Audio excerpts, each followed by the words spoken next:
Materi kita kali ini terkait dengan environmental provision, di mana kita langsung saja masuk ke slide berikutnya yang membahas terkait dengan pengukuran dan pengakuan serta alokasinya. Sebelum kita membahas ini lebih detail, perlu saya jelaskan bahwa jika perusahaan menghadapi kasus pencemaran lingkungan, maka estimasi untuk mengatasi masalah pencemaran lingkungan itu menjadi hal yang sangat penting. Di banyak industri, konstruksi dan operasi aset yang memiliki umur jangka panjang selalu berhubungan dengan pelepasan aset tersebut. Contohnya ketika perusahaan tambang memulai usaha untuk pertambangan, pasti perusahaan tersebut membangun aset atau mesin untuk mengoperasikan kegiatan usaha sehingga mendukung kegiatan tambangnya.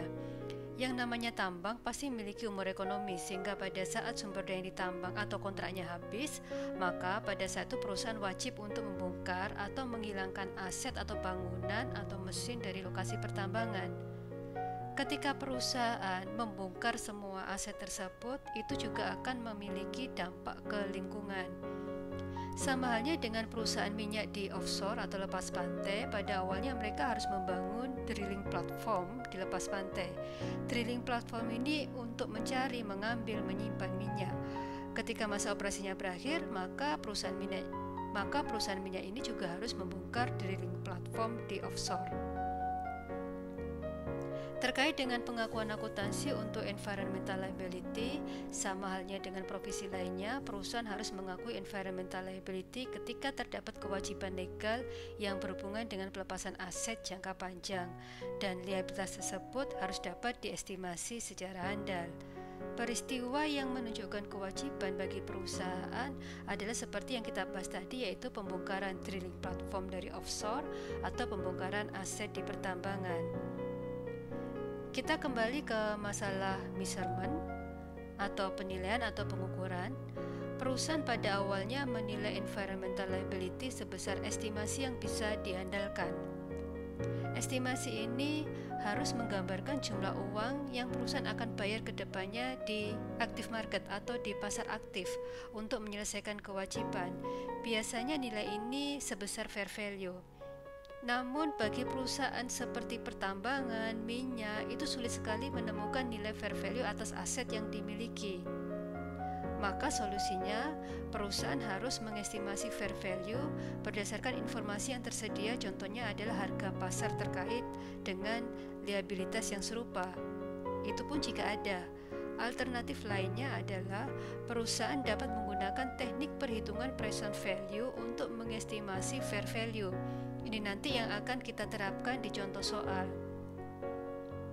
Terkait dengan recognition and allocation, di sini disebutkan untuk mencatat environmental liability dalam laporan keuangan, perusahaan harus memperhitungkan semua biaya yang berhubungan dengan kewajiban sesuai dengan nilai nominal dari aset jangka panjangnya dan mencatat liabilitas dalam jumlah yang sama. Oleh sebab itu, jenis aset tertentu seperti pertambangan, drilling platform, pusat nuklir seharusnya memiliki nilai yang tinggi karena mereka memiliki manfaat ekonomi di masa depan dari penggunaan aset produktif. Perusahaan tidak boleh melakukan kapitalisasi environmental cost karena tidak terdapat manfaat ekonomi di masa depan dari cost yang dijadikan dasar kapitalisasi tersebut. Untuk alokasi sendiri, perusahaan bisa menggunakan metode garis lurus untuk mengalokasikan biaya selama masa manfaat usaha tambang atau usaha minyak atau nuklir. Provisi terkait dengan environmental provision diatur dalam PSAK 57 paragraf 19 dan paragraf 48 yang silahkan dibaca, dipahami, dan kemudian dihubungkan dengan contoh soal yang akan kita bahas setelah ini. Contoh soal berhubungan dengan perusahaan minyak bernama WorldCat Oil yang memiliki oil platform di offshore. Pada tanggal 1 Januari 2019, perusahaan mendirikan oil platform di Gulf of Mexico atau di Teluk Meksiko. Perusahaan secara legal diminta untuk membongkar platformnya di masa akhir operasi, di mana masa operasi diestimasi adalah 5 tahun. Kemudian, WorldCat mengestimasi biaya untuk pembongkaran senilai $1 juta. Berdasarkan perhitungan 10% discount rate, ditemukan nilai fair value dari environmental liability adalah 620.920. Ini merupakan nilai estimasi.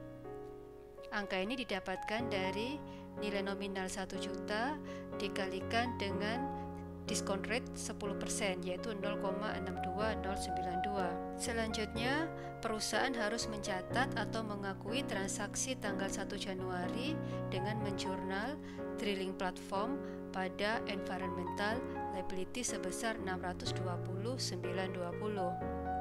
Drilling platform di sini merupakan aset perusahaan jangka panjang sehingga bertambah di debit sebesar 620.920. Kemudian environmental liability kita libatkan karena perusahaan memiliki kewajiban secara legal untuk membongkar drilling platform tersebut ketika masa operasi berakhir, yaitu 5 tahun ke depan.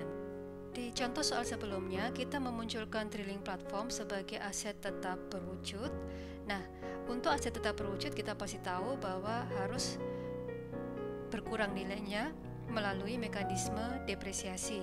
Sehingga sama dengan jenis aset tetap berwujud lainnya, drilling platform juga mengalami depresiasi sehingga perusahaan harus melakukan jurnal penyelesaian tanggal 31 Desember selama 5 tahun.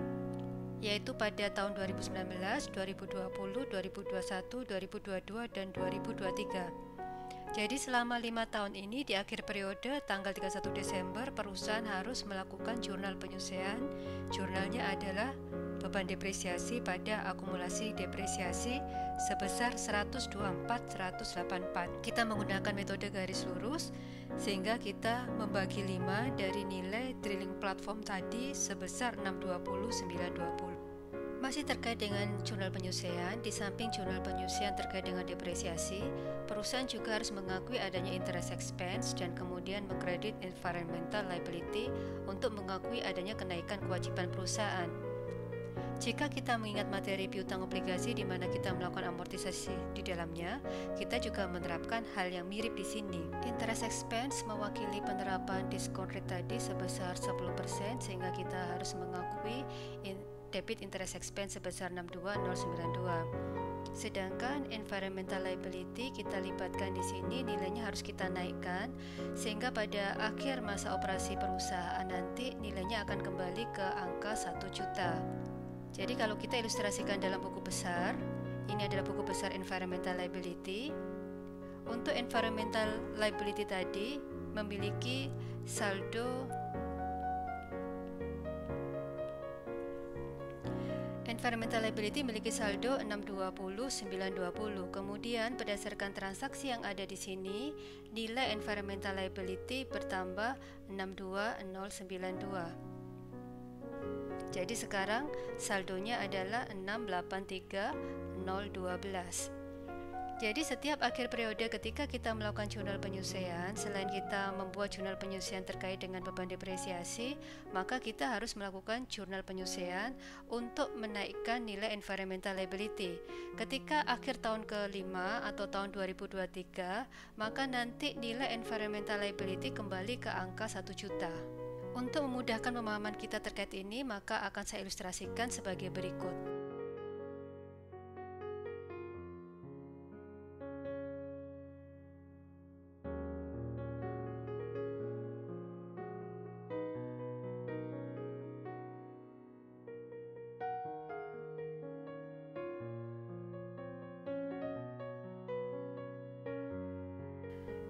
Seperti yang bisa kita lihat pada ilustrasi di sini, maka kita sudah mengetahui bahwa posisi kita sekarang adalah 683.012 di tanggal 31 Desember 2019. Kemudian, setiap akhir periode kita harus selalu melakukan jurnal penyelesaian yang berbunyi interest expense pada environmental liability. Terus kita lakukan jurnal tersebut sampai masa operasi perusahaan berakhir. Kemudian, angka yang dilibatkan mencerminkan persentase diskon rate tadi. Jadi 10% dari saldo akhir. Interest expense pada environmental liability sebesar 10% dari saldo akhir. Kalau tadi di tahun 2019 angka 62092 adalah 10% dari 620.920. Sekarang kita sudah memiliki saldo 683.012 yang berarti Ketika 31 Desember 2020, jurnal kita adalah interest expense pada environmental liability sebesar 10% dikalikan saldo akhir sebelumnya, yaitu dari 683.012 menghasilkan angka 751.313. Pada tanggal 31 Desember 2021, kita juga membuat jurnal interest expense pada environmental liability sebesar 10% dari saldo sebelumnya, yaitu 751.313. Kita jumlah menghasilkan saldo akhir 826.445. Seterusnya seperti itu, dan pada tanggal 31 Desember 2023 ditemukan angka 999.998. Kita bisa bulatkan ke 1 juta, yang berarti nilainya sudah kembali ke awal. Dengan kata lain, saldo warranty liability pada tanggal 31 Desember 2023 adalah 1 juta.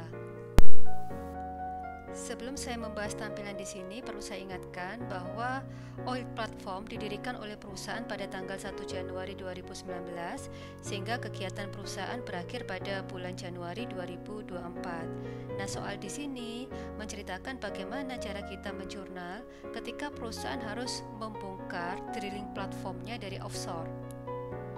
Terdapat 2 skenario yang akan saya jelaskan di sini. Saya tidak ingin membahas detail terlebih dahulu terkait dengan skenario yang ada di slide. Saya akan ilustrasikan semacam ini. Kita memiliki saldo environmental liability posisi kredit sebesar 1 juta. Jadi ketika kita membongkar drilling platform, maka environmental liability tadi akan kita taruh di debit.